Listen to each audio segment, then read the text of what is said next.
University of Leicester iGEM team is working on a very different idea. The concept that we can actually break down polystyrene into its component parts without creating any unnecessary or dangerous products. Polystyrene can in fact be degraded by naturally occurring bacteria, particularly a few specific strains of Pseudomonas species. However, this process takes a very long time, in part because polystyrene, unlike many plastics, is resistant to photolysis or breakdown of light to UV. Polystyrene has a benzene ring. This makes it difficult to break down because it has such a high stability. Many methods of disposal have been tried, but for something so useful, it's hard to get rid of. Expanded polystyrene is bulky and light, meaning recycling is economically unviable, and when it is collected, it is often burnt or chucked into a landfill. As a result, polystyrene can remain in the environment for many years after its original function has been completed. In fact, the inertness of polystyrene is of benefit in landfills because it doesn't degrade and so contaminate groundwater. Additionally, the rigid structure of polystyrene stabilizes the landfill site. However, landfill is seen increasingly as an unsustainable waste disposal method, as well as one that ignores the valuable hydrocarbons locked up in polystyrene. We have a plan though, and it involves the use of synthetic organisms, microbes that have been genetically modified in ways to help us in this task. Bacteria have recently been discovered that can degrade polystyrene in soil, but can only degrade it extremely slowly.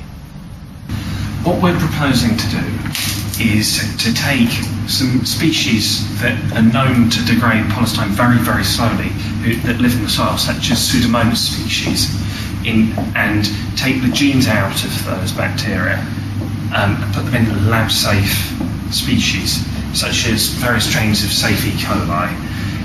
We'll attach them to high-expression promoters to increase the amount of enzyme present.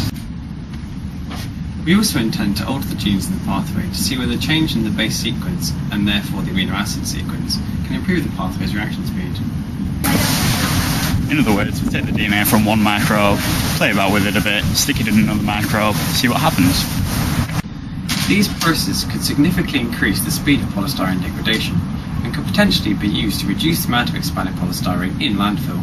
Later research could focus on coupling degradation to synthesis of useful products such as biofuels or hydrogen.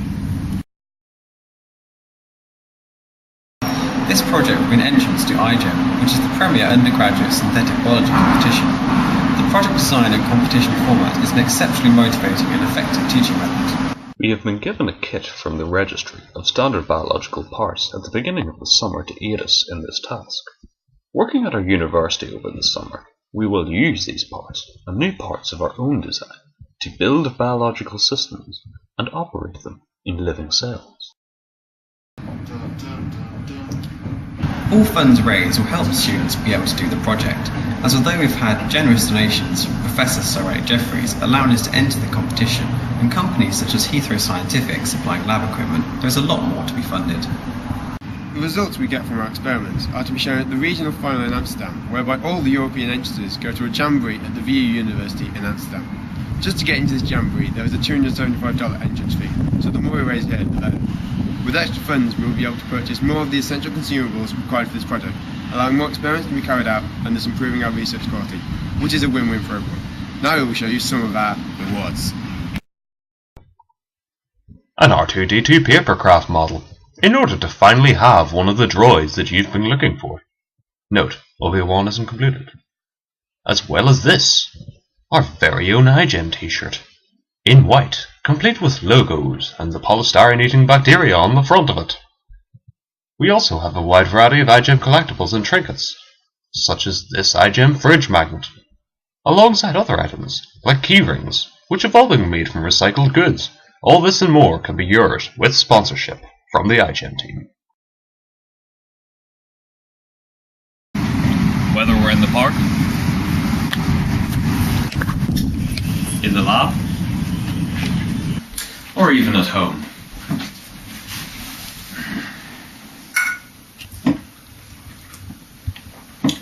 We'll be thinking of new ways to get this project done. Until then,